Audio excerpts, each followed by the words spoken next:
Bueno, Natalia Loaiza Flores es un ser que ha tenido, digámoslo así, en toda su trayectoria de vida, que a propósito ya para 40 años ha tenido que educar en todo su proceso, tanto a su entorno familiar como entorno social y todos los espacios donde habita. Toda esta educación va direccionada a su identidad. En este proceso de construcción, tanto de ella como de su entorno, ha tenido de pronto ciertos altibajos, los cuales de pronto han ayudado también mucho a esa construcción de persona y mujer que es hoy en día. Bueno, mi proceso de transición en el ámbito educativo, digamos lo que fue un tiempo el cual viví demasiado bullying, ahora conocido como bullying, ¿cierto? En todo mi proceso recibía críticas por ser tan femenina, que era gay, y aún sin yo nombrarme, me encasillaban ya en algo y nombraban. Entonces fue un momento un poco pesado, aunque también cuando ya iba para décimo, ya que mi mamá sabía, me había, le había compartido mi identidad, la cual cuando le compartí nunca me identifiqué como gay porque nunca me he sentido masculina. Entonces tuve como ese descanso de que la persona más importante en mi vida tuviera conocimiento de mi boca, el yo nombrarme. Entonces eso me dio cierta libertad y cierto empoderamiento social, el cual me ayudó a abrirme un poquito más a mi entorno, ya que yo era muy aparte de muchas cosas, muy tímida, retraída, me daba pena hablar en público. Entonces, el compartirle a la persona más importante de mi vida ayudó a que me abriera mucho más en ese sentido. Y por ende también me demoré mucho en empezar la universidad por eso, porque manifestaba que si así fue el colegio, la universidad iba a ser mucho peor, porque hay personas más adultas, entonces el bullying debe ser más complicado. Fuera del bullying que vivía en el colegio, también lo vivía externamente, cuando me movilizaba en el transporte público, por mi barrio, eh, muchas veces de familiares que hacían chistes en reuniones familiares, entonces también era un poquito pesado, pero también creo que todo eso me ayudó también a empoderarme mucho.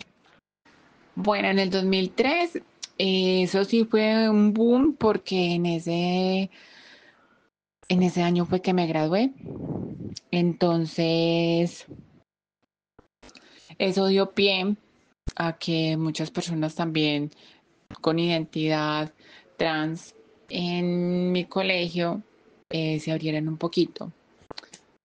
Respecto a eso, yo en lo personal nunca usé jumper porque no sé, no me sentía cómoda en el momento porque estaba primero como haciendo un autodescubrimiento, ¿cierto? Descubriéndome yo misma, interactuando conmigo misma, trabajando mucho mi parte psicológica respecto a ese poder del que los demás tenían en mí, porque obvio que eso es un tema de salud mental muy fuerte, que a propósito le decía a mi mamá en estos días que no sé qué tuvo mi crianza en mi niñez o no sé cómo fue ese empoderamiento en mi infancia que me ayudaron mentalmente a estar cuerda en todo este proceso y a nunca pensar de pronto en el suicidio. Pasé muchas cosas terribles y eso nunca me llevó a acabar con mi vida.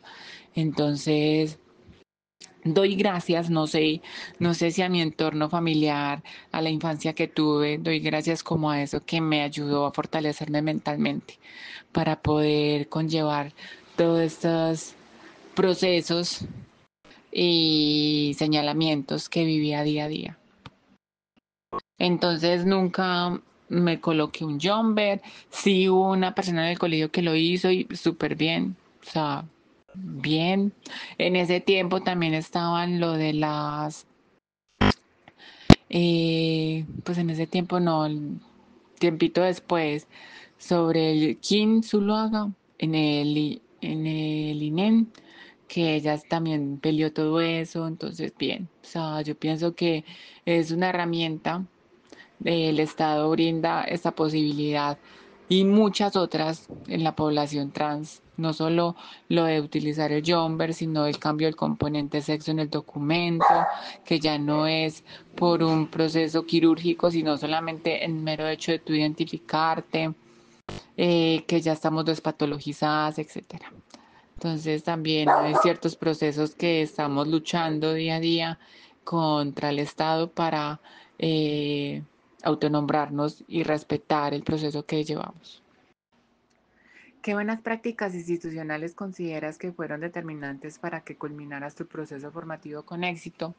Pues mira, yo pienso que lo más importante fueron mis amistades, las personas que conocí y que formé en ese vínculo amistoso en la institución y el ya yo liberarme un poquito después de haber compartido mi identidad con mi familia me ayudó a liberarme un poquito sobre esa carga que tenía yo sola. Entonces mis amistades pienso que fueron lo más esencial. Claro que también pasé por muchas cosas de docentes que llamaron a mi mamá y a mi papá para decirle que era muy femenina, entonces que se atrevieron a decirle que me tenían que llevar en un especialista o comprarme medicamentos como la testosterona para colocarme porque que me estaban viendo muy femenina, entonces que tenían que tener cuidado con eso. Entonces, ¿cómo unos docentes primero conllevan mi proceso de identidad, como te dijera, como que fuera algo grave por lo que yo estaría pasando, ¿cierto? Segundo, cómo se atreve un médico, un docente de las ciencias sociales a medicarme verbalmente con algo que no sabe, ese profesor no es endocrino para saber eso que puede afectar en mi salud. Entonces, si mis padres de pronto hubieran accedido a eso, ¿qué hubiera pasado? ¿Qué buenas prácticas institucionales Entonces, yo consideras pienso que fueron que lo determinantes más para que importante culminaras tu fueron las proceso amistades que formativo con realicé en la éxito? institución. Pues Eso mira, fue lo yo más pienso importante. que Lo tú más importante fueron mis y amistades, la crianza de mi familia, las mi salud personas que mental que me ayudó conocí también y a que culminar formé mi bachillerato en... con éxito. Bueno, una de las normativas que nombras de la ley 1482 del 2011 y esa pregunta es que desde que nos construyamos en el respeto y en que primero nos amemos nosotros mismos, yo pienso que de pronto esa discriminación y todo ese odio hacia el otro no existiría, ¿cierto? Lastimosamente vivimos en un mundo muy egoísta y que dejamos de vivir nuestra propia vida por estar pendiente a la de los demás. Y esa educación eh, generalizada que tenemos hoy en día también manifiesta que estamos mal, ¿cierto? La sociedad hoy en día grita de que hay que hacer cambios de raíz, primero con las familias, la construcción de la familia, de dónde empieza, qué estamos aprendiendo de nuestras familias, ¿cierto? la institución educativa no es un lugar en el que nos tengan que enseñar otras cosas que la familia es la encargada, ¿cierto? Pero sí como que conllevar que las instituciones educativas trasciendan un poquito más allá y se enfoquen también en esa perspectiva autónoma y de empoderar las vidas y los seres humanos, ¿cierto? En el ámbito laboral y en la sociedad en general, es que no tienen que haber políticas públicas ni nada de inclusión. Todos somos seres humanos. Todos ya estamos incluidos en un planeta Tierra en el cual tenemos que aprender a vivir entre nosotros sin afectarnos el unos a otros, ¿cierto? Pero eso claramente no se ve. Entonces, no, pienso que el enfoque de todo está en esa educación, tanto de la familia como de la institución. Y no estoy hablando de una familia nuclear, heteronormativa, no. Estoy hablando de lo que cada persona identifica como una familia, que ese es el lugar donde recibimos amor, afecto, cuidado, comprensión. Entonces, es eso. Pienso que tenemos que incluir el respeto delante de todo.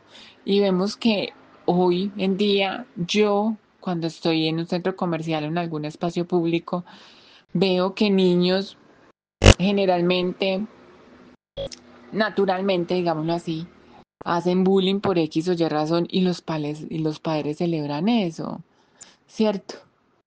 ¿Cómo estamos celebrando que este niño se burle de alguien o porque tiene unas orejas muy grandes o porque tiene X o Y cosas? O sea, y los padres celebremos eso. Entonces, mira, mira de dónde estamos comenzando a tener afectaciones en la construcción y domesticación del ser humano. Bueno, y el mensaje para las mujeres trans que están comenzando,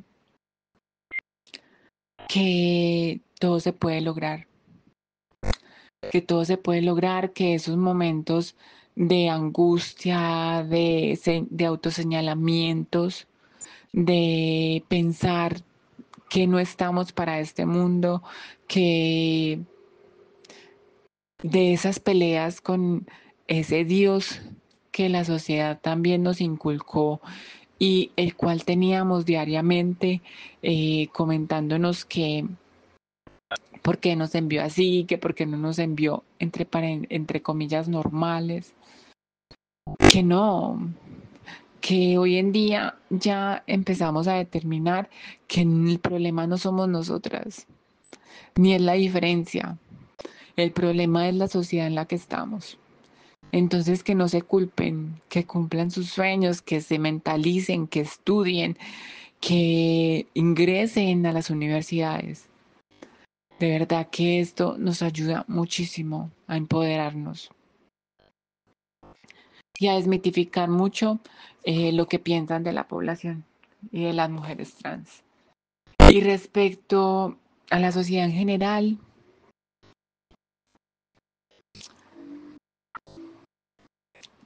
que muchas veces, lo decía, ¿cómo es que se llama este autor? Son referentes de nuestra vida que nos da miedo expresar.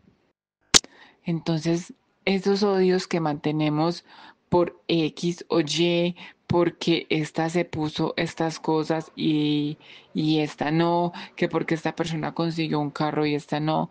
Entonces, entremos a vernos nosotros mismos por qué está surgiendo esa emoción o ese sentimiento dentro de nosotros. Primero estudiémonos nosotros mismos el por qué nos hace daño eso, si no nos está afectando a nada. Solamente me afecta, pues me choca ver esto en una persona, me choca ver esto.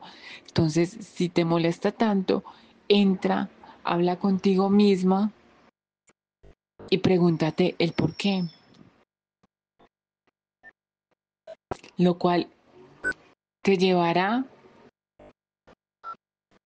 a conocerte un poquito más a ti mismo y evidenciará que eso que odias del otro lo haces tú. De Carlos Jung. Carlos Jung, ya me acordé. Entonces es eso. Respetemos. Pienso que el respeto es la raíz de todo. Y si de pronto queremos interactuar con una persona trans y no sabemos cómo tratarla, tengamos la decencia de no usar pronombres y de preguntarle su nombre. Ya el nombre que nos dé, que se evidencie verbalmente y corporalmente que está conforme con ese nombre, porque muchas veces muchas mujeres trans por desconocimiento piensan que solamente deben dar su nombre jurídico y ahora también normativamente rectifican el nombre identitario. Entonces, cuando uno no ve a una persona cómoda diciendo cómo se llama, pregúntale cómo te gusta que te llamen o cómo te gusta ser tratada. Y ya después de esa pregunta, cuando tengamos esa respuesta, ya empezar a tratar a esa persona tal como ella desea. Eso no es difícil, eso es muy fácil y todo lo podemos poner en práctica. Bueno, y el mensaje para las mujeres trans que están comenzando, que todo se puede lograr, que todo se puede lograr, que esos momentos de angustia, de autoseñalamientos, de pensar que no estamos para este mundo, que de esas peleas con ese Dios que la sociedad también nos inculcó y el cual teníamos diariamente comentándonos que por qué nos envió así, que por qué no nos envió entre comillas normales, que no, que hoy en día ya empezamos a determinar que el problema no somos nosotras, ni es la diferencia, el problema es la sociedad en la que estamos. Entonces que no se culpen, que cumplan sus sueños, que se mentalicen, que estudien, que ingresen a las universidades. De verdad que esto nos ayuda muchísimo a empoderarnos y a desmitificar mucho lo que piensan de la población y de las mujeres trans. Y respecto a la sociedad en general,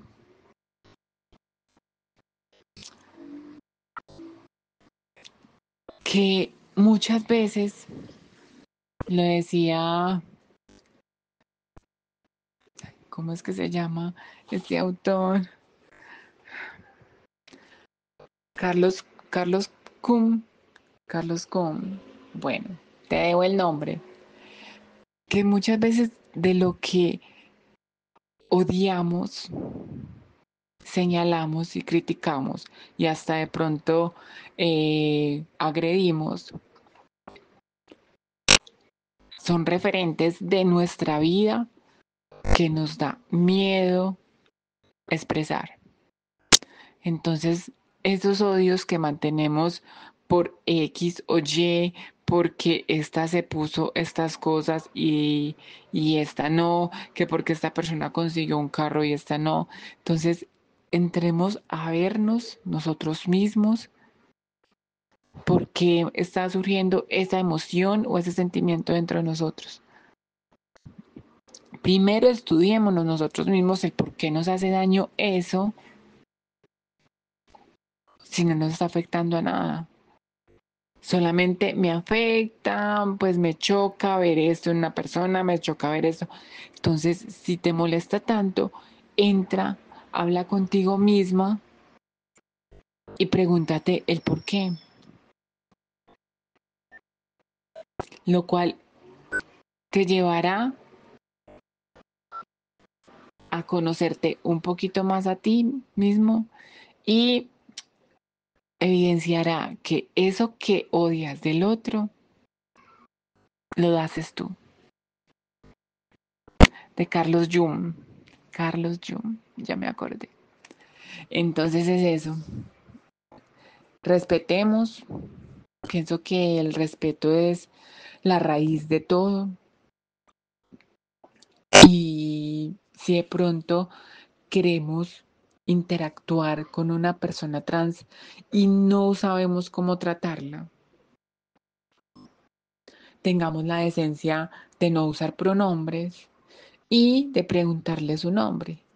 Ya el nombre que nos dé, que se evidencie verbalmente y corporalmente que está conforme con ese nombre, porque muchas veces muchas mujeres trans por desconocimiento piensan que solamente deben dar su nombre jurídico y ahora también normativamente rectifican el nombre identitario.